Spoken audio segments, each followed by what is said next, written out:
Hello everyone, Wild Rocker Health is here with you from this mysterious and yet perfectly natural planet Earth, which we call our home.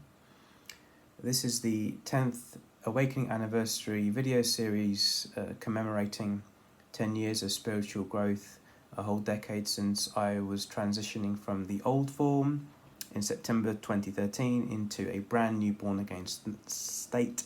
I was given a second chance at life, and so since that time, I've been doing a lot of inner work on myself, trying to become my greatest version, try to embody more empowerment, positivity, and a more constructive and conscious way of living so that I can maximize my universe given potential and make the best of my life here on this planet.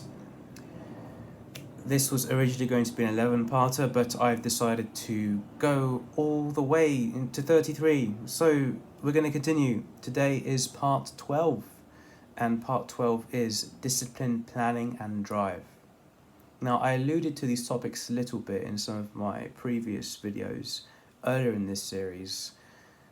I know for a fact that, in my experience anyway, having a discipline and a well thought out plan for your life and what you're going to do on a day-to-day basis, on an hourly basis even, is extremely helpful and important. And I encourage everyone to adopt some sort of concrete plan for their life and to follow it through to the best of their ability. Now, an important disclaimer here, what I mean by planning and discipline, yes, you have a structure, yes, you make everything as organized as you can. However, before you do any of that, that's secondary to the most important aspect of planning.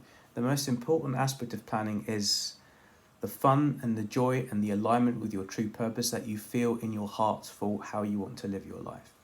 You need to tap into the true nature of who you are, what brings you the most joy and motivation. You need to tap into that deep instinct if you're a man, or intuition if you're a woman, and tap into that which you know you came here to do. And once you've done that, and once you've allowed images and themes to emerge that directly come from your true purpose, then you make a plan and then you make a structure. I highly discourage anyone for making a plan for their day regarding their job and day-to-day life if they're not fully satisfied yet, because the plan's not going to help you. The plan and the discipline will only help you really if you know what you came here to do.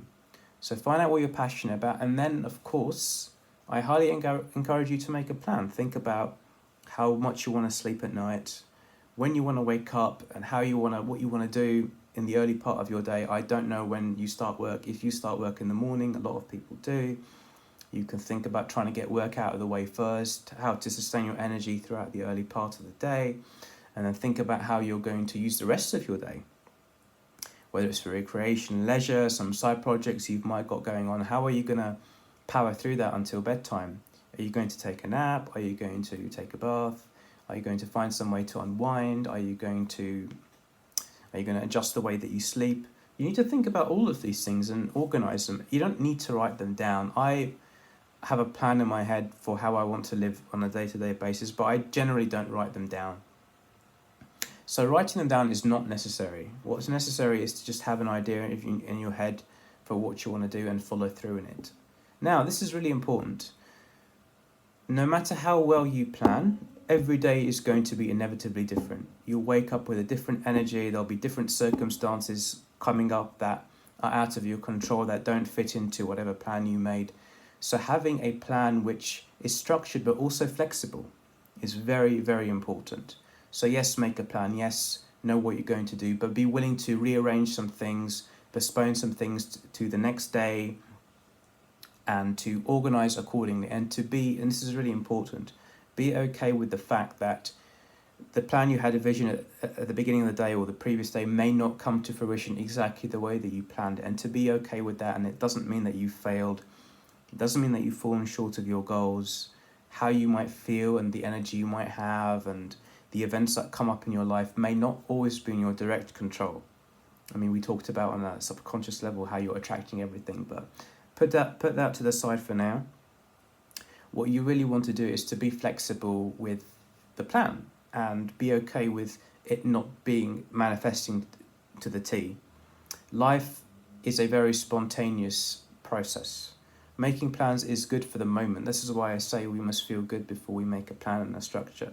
The plan is just there really to help us. It's not about imposing constraints on yourself as much as it is sublimating and channeling all your creative energies in a way that enables your true magic to manifest in this world.